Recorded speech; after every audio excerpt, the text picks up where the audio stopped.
It is a blueprint for world revolution. Red China's battle plan. Divide and encircle. Conquer and enslave. This film tells how it all came about.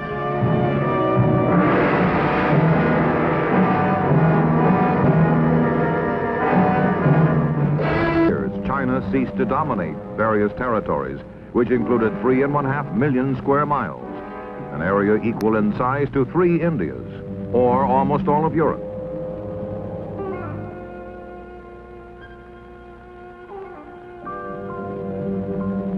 Never in history had a major independent nation lost so much sovereignty and suffered so much humiliation. Entering the 20th century, China is a backward nation ruled by an autocratic system of emperors and kings. Her people are restless. They want a change. They demand new leadership. They find both in Dr. Sun Yat-sen, the George Washington of China, who leads a people's revolution in 1911 that overthrows the corrupt Manchu dynasty.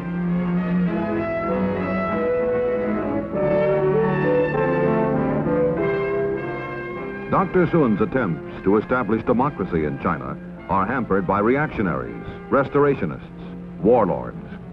And amid the chaos and unrest, the Chinese Communist Party is born. Mao Zedong attends the founding conference in 1921. A man of the soil, he believes that the ultimate power in China belongs to the peasants, who make up 80% of the nation's population.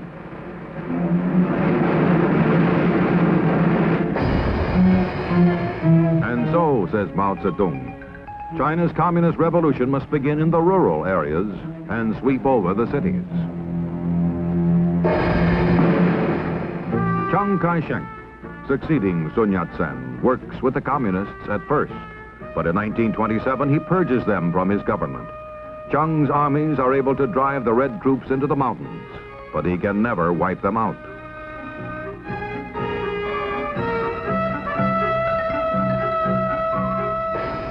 And in 1934, Mao Zedong undertakes his long march in search of sanctuary in the remote province of Shanghai, in the caves of Yenan.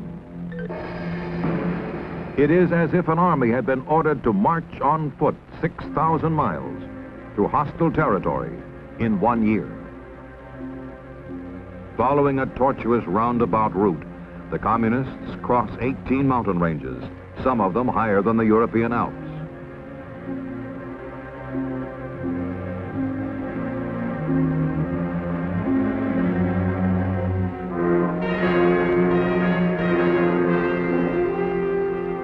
In the beginning, there are 180,000 marchers in the communist caravan, curling across the hills and plains of China for 50 miles and more.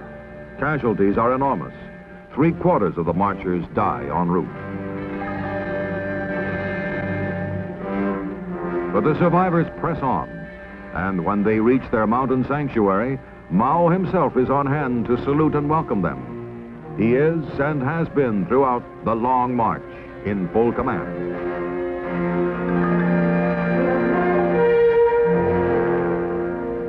There are only a few thousand communists in the caves of Yenan, but from this humble beginning, their influence will grow and multiply, reach out and conquer.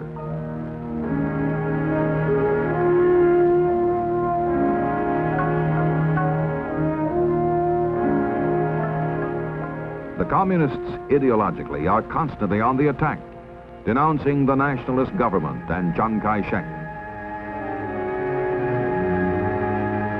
And Mao does something no military leader in China has done before.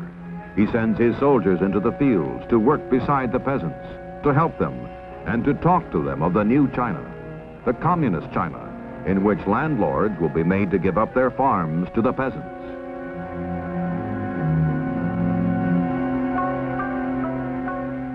Propaganda teams travel the countryside.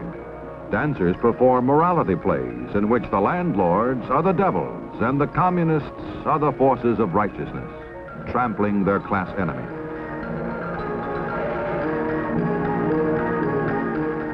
Chiang kai-shek is aware of the growing pro-communist sentiment in China. He realizes that it is a threat as great, if not greater, than the aggressive ambitions of the Japanese.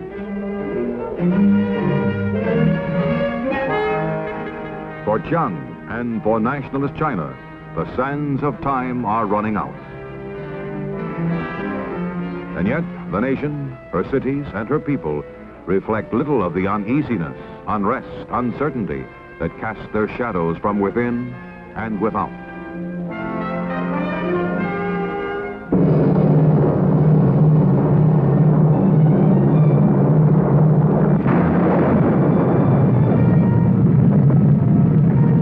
Shanghai, 1937. The blow falls. Japan strikes.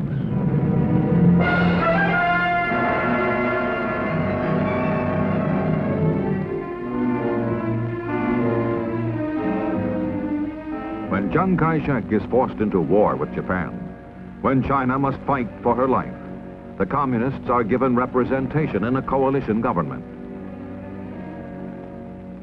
Mao Zedong makes his real aims very clear. We are fighting 70% for self-development, 20% for compromise, 10% against Japan. As the Sino-Japanese War goes on, Mao is promoted in Chinese communist propaganda as a popular anti-Japanese patriot. Wherever and however the Red troops move into battle, they spread the glory of Mao Zedong and the greatness of the communist cause. On their backs, they carry posters and slogans as they march through the countryside. When the war ends in 1945, Mao's guerrillas have grown from 40,000 to 1 million.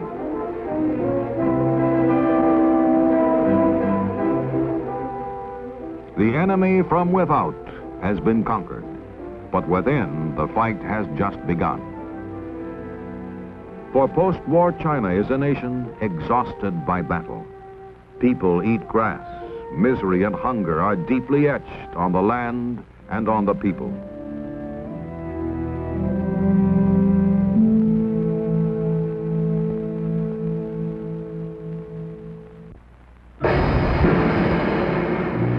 This is the time for Mao Zedong to launch his so-called War of National Liberation. Communist forces have been strengthened by the acquisition of captured Japanese weapons and ammunition, stockpiled in Manchuria and seized with Russian assistance. Mao's strategy is based on a protracted war, a war that will weaken the nationalists as the communists grow stronger. Enemy advances, we retreat. Enemy camps, we harass. Enemy tires, we attack. Enemy retreats, we pursue. Time and again, Chiang Kai-shek's stronger, better equipped army units find themselves fighting an elusive, shadowy enemy that melts into the mountains.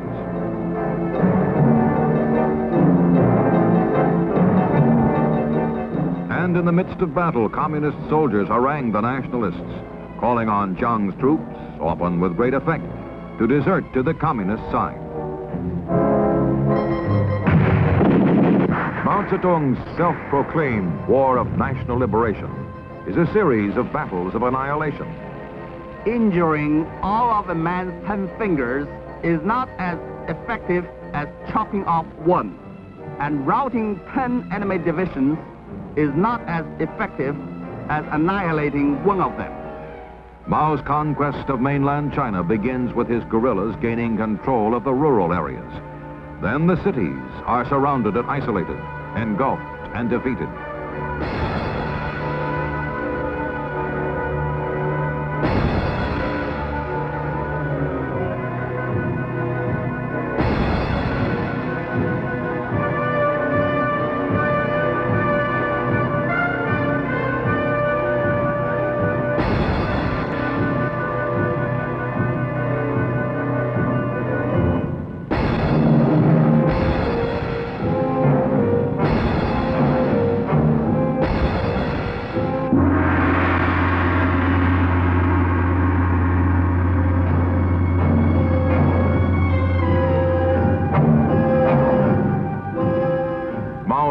blueprint for conquest is succeeding just as planned.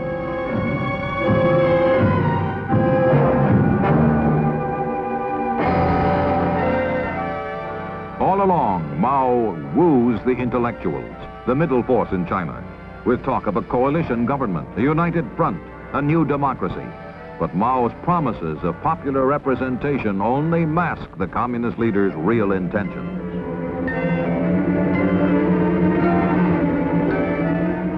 Finally, all of mainland China is swallowed up by the so-called liberation movement, and 1/4 of the world's population is brought under communist control.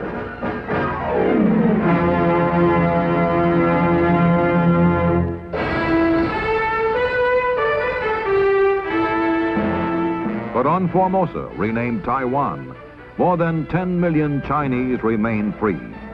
Chiang kai-shek has escaped and set up a Republic of China government in opposition to the communists. Chiang signs a mutual defense treaty with the United States and vows one day to liberate captive China.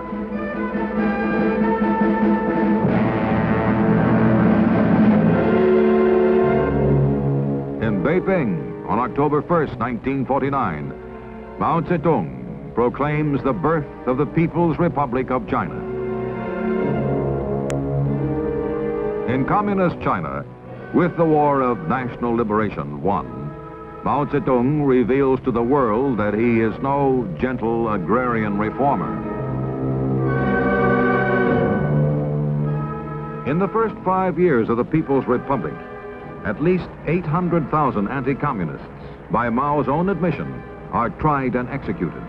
Millions more die from local excesses, from imprisonment, from assignment to so-called labor reform units. In foreign affairs, Mao becomes increasingly militant.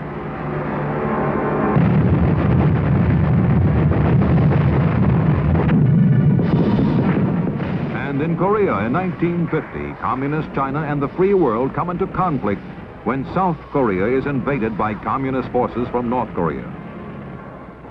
The United Nations Security Council is convened in emergency session in New York, and the members vote to send troops into combat to help defend the independence and sovereignty of South Korea.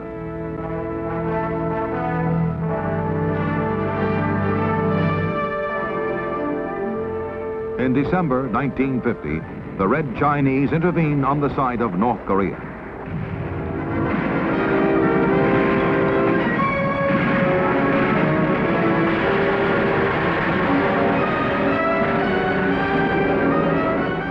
For 2.5 years, the UN and communist troops fight and fall in Korea.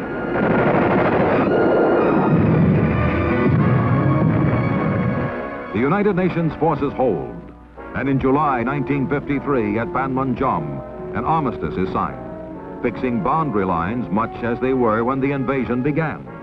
General William Harrison signs for the United Nations. General Nam Il accepts the agreement for North Korea.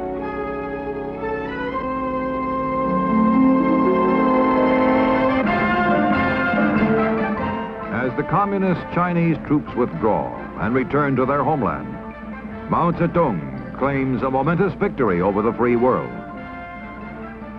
Mao tells the world, "The United States is a paper tiger."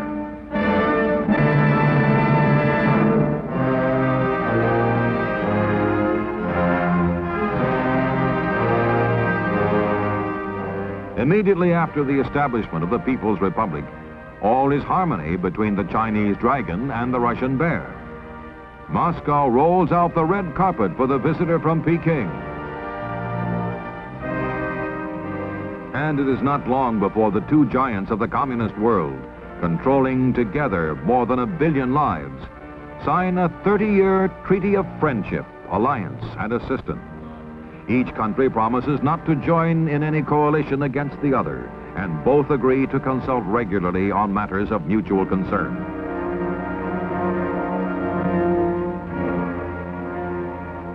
But in 1956, the dragon and the bear come into conflict as Nikita Khrushchev denounces Joseph Stalin, Mao Zedong's longtime idol.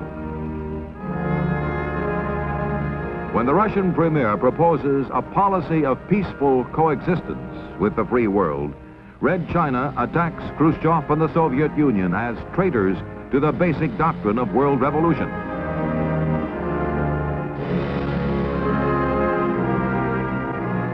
As the years go by, the rift grows wider.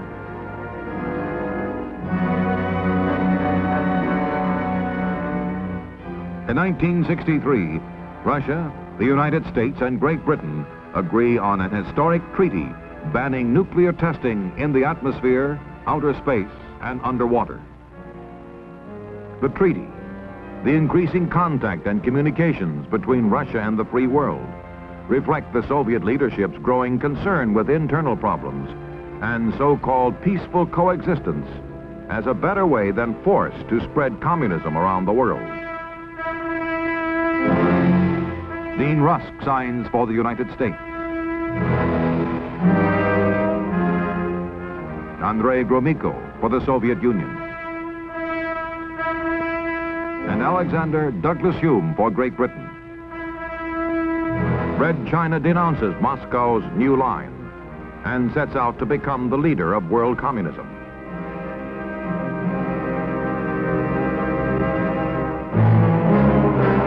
As generations of leadership change, as years pass, Peking may change its militant position.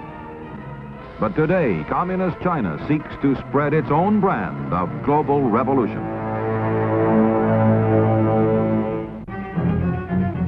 Mao's emissaries are sent into the underdeveloped nations of the world, the so-called rural areas. Red technicians arrive in Havana, seeking a foothold in the Caribbean, a satellite in the Western Hemisphere.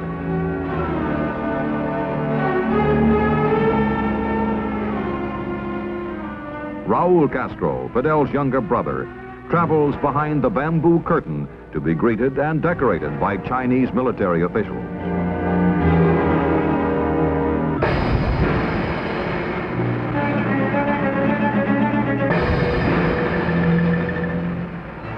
In Europe, Red China wins a satellite in tiny Albania.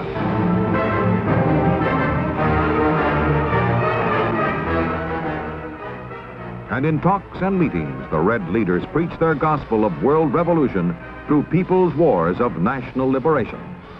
Satellite nations are emphatically reminded of Mao's admonition. Political power grows out of the barrel of a gun.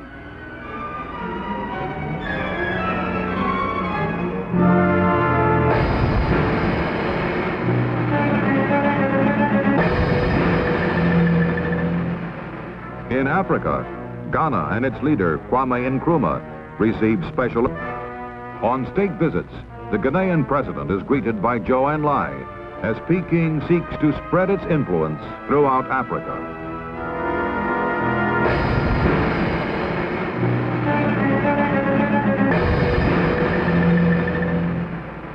In Asia, the Chinese Communist regime seeks to become a friend and ally of Pakistan.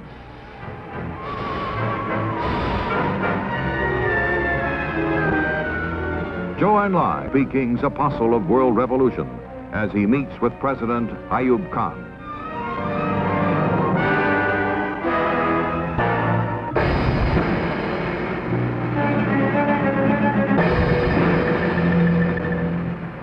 In alliances and agreements with Indonesia and other nations, Red China adheres to Mao Zedong's creed of conquest.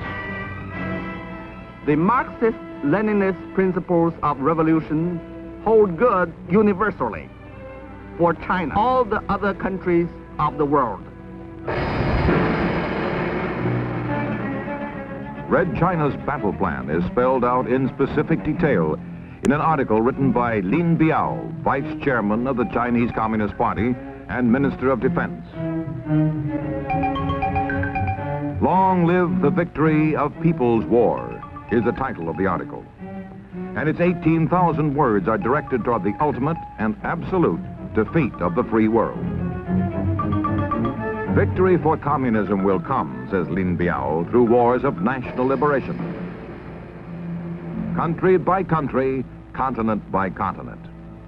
Lin Biao's blueprint for world revolution follows Mao Zedong's classic conquest of China, dividing the world as a nation is divided into cities and rural areas.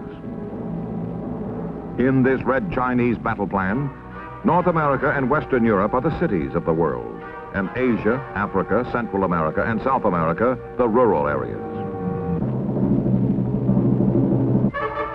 With revolutions such as the war in Vietnam organized everywhere, there will be, says Lin Biao, a tide of opposition to the free world.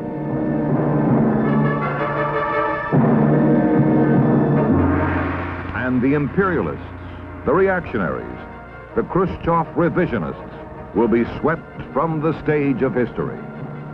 The struggle of the Viet Cong, adds Lin Biao, is now the focus of the struggle of the people of the world.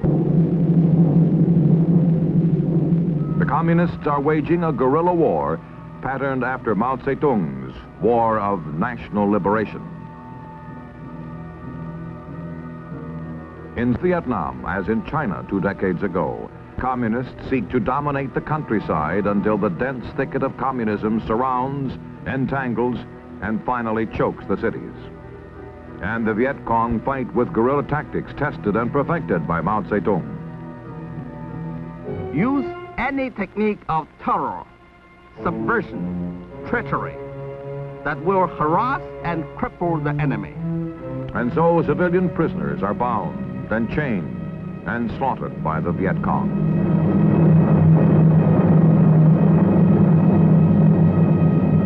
Peking is careful to assert that revolutions cannot be important. But, says Lin Biao, that does not exclude support for revolutionary peoples in their struggles.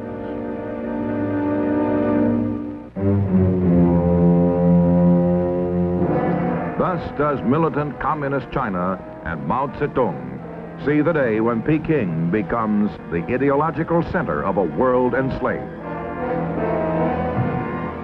But in many countries, the Red Chinese battle plan has failed. In Ghana, Kwame Nkrumah, good friend and faithful ally of Mao Zedong, is today a fallen idol, a deposed ruler, a man without a country.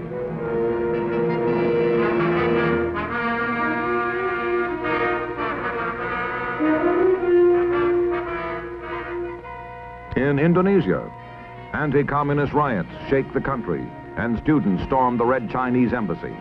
Sukarno is no longer the absolute ruler of the island empire.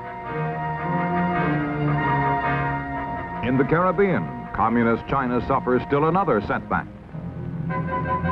Fidel Castro turns his back on Peking and sends Red China's technicians home, denouncing all but Castro's own brand of communism.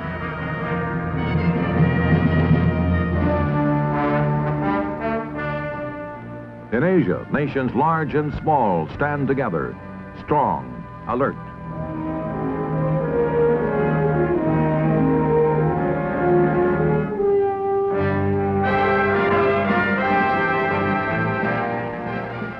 Determined to respond to wars of aggression that deny people the chance to decide their own destiny.